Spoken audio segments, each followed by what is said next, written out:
நீங்கள் நாளைக்கு என்ன பண்ண போகிறீங்க அப்படிங்கிறத இன்னும் நீங்கள் முடிவு பண்ணலையா? ஆனால் இந்த யூனிவர்ஸ் ஆல்ரெடி அதை முடிவு பண்ணி வச்சுருக்கு.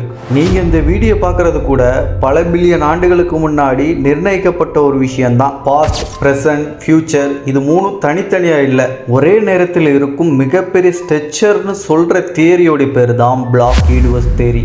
இந்த தியரி மட்டும் உண்மையாகிருச்சு அப்படின்னா நீங்கள் யாரை காதலிக்க போகிறீங்க, எப்போ வெற்றி அடைய போகிறீங்க, எப்போ இறக்க போகிறீங்க, இது எல்லாமே ஆல்ரெடி நிர்ணயிக்கப்பட்ட ஒரு விஷயந்தான் அப்படிங்கிறது உண்மையாகிரும். இன்னைக்கான வீடியோவில் இந்த பிளாக் யூனிவர்ஸ் தியரியை பற்றி தான் டீட்டெயிலாக பார்க்க போகிறோம். வீடியோ உண்மையிலே மைண்ட் ப்ளோவிங்காக இருக்கும். வீடியோ கொஞ்சம் கூட ஸ்கிப் பண்ணாமல் அப் டு எண்டு வரைக்கும் பாருங்கள். ஸ்பேஸ் அண்ட் சயின்ஸ் மிஸ்ட்ரிகளை தொடர்ந்து தெரிஞ்சுக்கிறதுக்கு நம்ம சேனலுக்கு தான் முதல்ல சப்ஸ்கிரைப் பண்ணி பெல் நோட்டிஃபிகேஷனை கரெக்டாக செட் பண்ணி வச்சுக்கோங்க.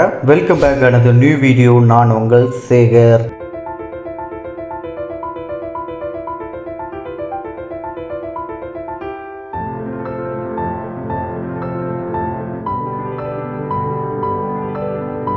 டைம், நேரம் அப்படிங்கிறது ஒரு ரிவர் ஃப்ளோவாகி ஓடுற மாதிரி தான் நமக்கு தோணும்.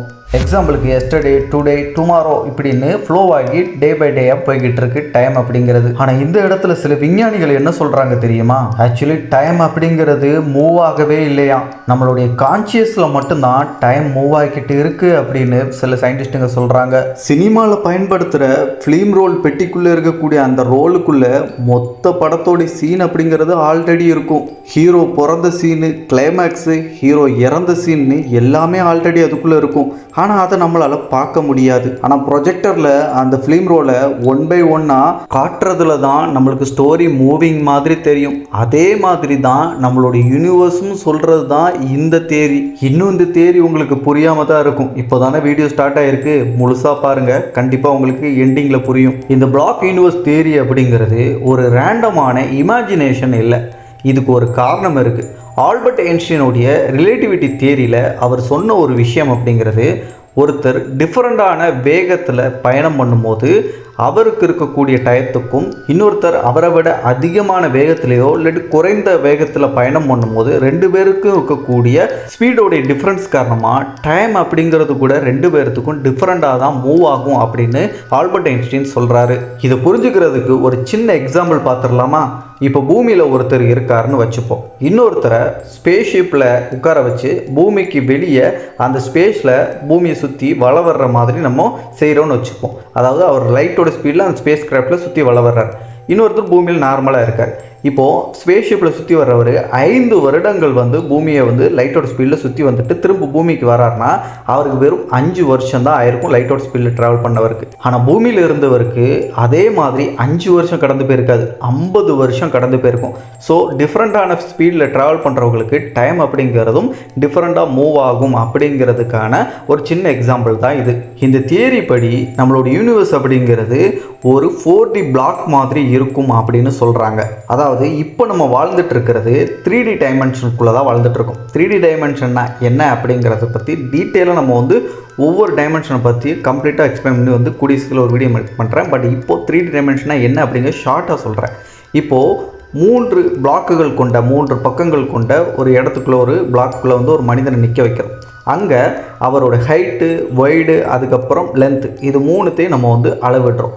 ஸோ இந்த 3த்தையும் அளவிடுறதுக்கு பேர் தான் 3D டைமென்ஷன் அப்படின்னு சொல்லுவாங்க. இதில் 4வது ஒரு பிளாக்காக டைமை ஆட் பண்ணுறோம். இந்த டைம் ஆட் பண்ணுறதோடு சேர்த்து தான் 4D டைமென்ஷன் அப்படின்னு சொல்லப்படுது. இப்போ இந்த 4D டைமென்ஷன் எதுக்கு யூஸ் ஆகும் அப்படின்னா, இப்போ இதுக்கு முன்னாடி நம்ம 3D டைமென்ஷனில் ஒரு மனிதனுடைய ஹைட்டு, அவருடைய வைடு, அதுக்கப்புறம் அவருடைய லென்த்து, இது எல்லாத்தையும் நம்ம அளந்தோம். ஆனால் இந்த டைம் அப்படிங்கிற வரும்போது அந்த பிளாக்குக்குள்ளே அந்த மனிதன் நிற்கிறத ஒரு சின்ன வயசுலேருந்து வச்சுக்கிட்டோம் அப்படின்னா, ஒரு வளர்ந்து முதிர்ச்சி வரைக்கும் பார்த்துக்கிட்டோம் அப்படின்னா, அவர் 10 வயசில் அவர் விட்டுருக்கோம், அதுக்கடுத்து 25 வயசு ஆகுது, அதுக்கப்புறம் அவருக்கு 75 வயசு ஆகுது. இப்படி 3 ஸ்டேஜை நம்ம அவர் இருக்கார் அந்த பிளாக்குள்ளே. இதை வெளியிலேருந்து ஒருத்தர் அப்சர்வ் பண்ணி கவனிச்சிட்ருக்காரு. அப்படி கவனிக்கும் போது 10 வயசில் அந்த பையனாக விட்ட அந்த நபர் அப்படிங்கிறவர் 75 வயசு நபராக ஆகிற வரைக்கும் அந்த இடைப்பட்ட டைம் கேப்புக்குள்ளே அவருக்குள்ளே என்னென்ன மாற்றங்கள் நடந்துச்சு அப்படிங்கிறத அவர் பார்த்துருக்காரு. அப்படி பார்க்குறவரால் ஈஸியாக அவர் 10 வயசுலேருந்து 15 வயசுக்கு அப்புறம் அவர் உடம்பு எந்த மாதிரி சேஞ்சஸ் இருக்குங்கிறத முன்கூட்டியே அவரால் கணிக்க முடியும். ஏன்னா அந்த இடத்துல டைம் கேப்பில் வச்சு ஈஸியாக இந்த ஸ்டேஜில் இந்தந்த டைமிங்கில் இவர் இந்த மாதிரி ஆகுவார் அப்படிங்கிறத அப்சர்வ் பண்ணதை வச்சு ஈஸியாக அவரால் கணிக்க முடியும். ஸோ இதைத்தான் ஃப்யூச்சரையும் கணிக்க முடியும் இந்த 4th டைமென்ஷன் அப்படிங்கிற ஒரு இடத்துல அப்படின்னு சொல்கிறது தான் இந்த தியரியோடைய முக்கியமான கான்செப்ட். ஆனால் அந்த பிளாக்குக்குள்ளே இருக்கிறவரால் இந்த விஷயத்தை ஃப்யூச்சரை அவரால் பார்க்க முடியாது, அவருக்கு சுற்றி நடக்கக்கூடிய விஷயங்களை அவரால் தெரிஞ்சுக்க முடியாது. ஆனால் அப்சர்வ் பண்ணுற இன்னொரு நபரால் ஃப்யூச்சரையும் பார்க்க முடியும், ப்ரெசண்ட்டையும் பார்க்க முடியும், பாஸ்ட்டையும் பார்க்க முடியும். அந்த நபரை நம்மளால் பார்க்க முடியாது அப்படி அப்சர்வ் பண்ணுறவரை. ஸோ இதைத்தான் பிளாக் யூனிவர்ஸ் தியரி அப்படின்னு சொல்கிறாங்க. அடுத்த கட்டமாக இந்த தியரி இப்போ தான் இன்னும் பயங்கரமாக மாறுது. நம்ம சாய்ஸை சூஸ் பண்ணுறோம் அப்படின்னு சொல்லிட்டு தான் நம்புகிறோம்.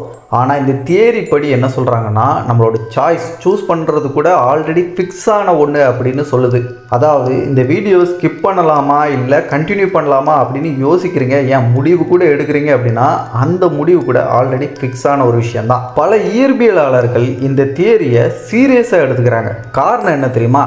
நம்ம ஐன்ஸ்டீனுடைய அந்த ரிலேட்டிவிட்டி தியரியில் சொல்கிற விஷயத்துக்கு காரணத்தினால இதை ரிஜெக்ட் பண்ண முடியலை. ஆனால் சில சயின்டிஸ்ட் என்ன சொல்கிறாங்கன்னா, அப்படிலாம் எதுவும் இல்லை, நம்மளோட ஃப்யூச்சர் அப்படிங்கிறது இன்னும் உருவாகவே இல்லை, நம்மளோட சாய்ஸ் தான் அதையே கிரியேட் பண்ணுது அப்படின்னு ஒரு தரப்பு சயின்டிஸ்ட்டுங்க சொன்னாலும் இன்றைக்கு வரைக்கும் இயற்பியலாளர்கள் மத்தியில் இது ஒரு பெரிய டிபேட்டாக போயிட்டு தான் இருக்குது. இந்த தியரிக்கு பிளாக் ஹோல் கூட சப்போர்ட் பண்ணுது. பிளாக் ஹோல் பக்கத்தில் டைம் ஸ்லோ ஆகும், அதாவது ஃப்ளெக்சிபிள் ஆகும். அப்போது டைம் அப்படிங்கிறது ஒரு ரிவர் எப்படி ஃப்ளோவிங் ஆகி ஓடுமோ அந்த மாதிரி இல்லாமல் ஒரு லேண்ட்ஸ்கேப் மாதிரி டைம் இருக்கலாம் அப்படின்னு சொல்கிறாங்க.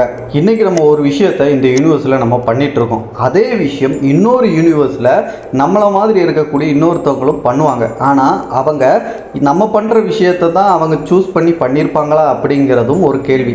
ஏன்னா இங்கே நம்ம ஒரு விஷயத்தை சூஸ் பண்ணி ஒரு முடிவு எடுத்து ஒரு விஷயத்தை பண்ணுறோம்.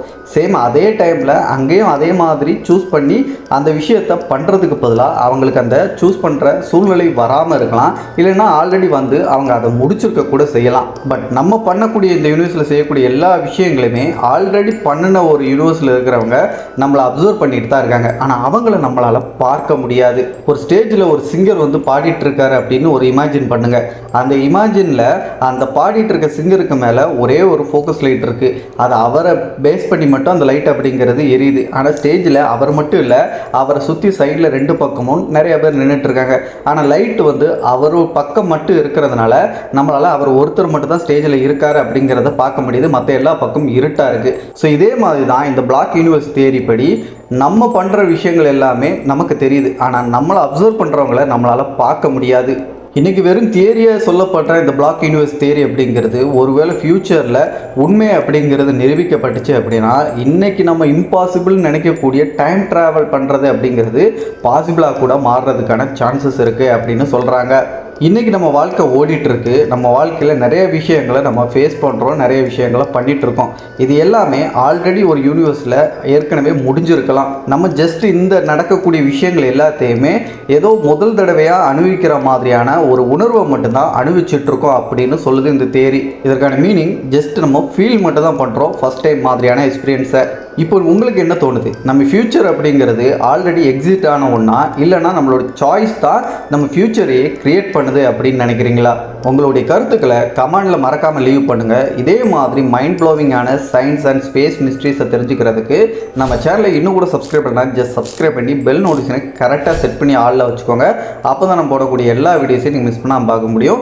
அண்ட் டைமென்ஷன்களை பற்றி நீங்கள் டீட்டெயிலாக தெரிஞ்சுக்கிட்டால் மட்டும்தான் இந்த வீடியோ உங்களுக்கு டீட்டெயிலாக புரியும். ஸோ டைமென்ஷன் பற்றி தனியாக ஒரு வீடியோ வேணும்னா இந்த வீடியோக்கு இருக்க கமெண்ட்ல சேகர் விஷன் அப்படிங்கிற நம்ம சேனலோட நேமை கமெண்ட் பண்ணுங்க.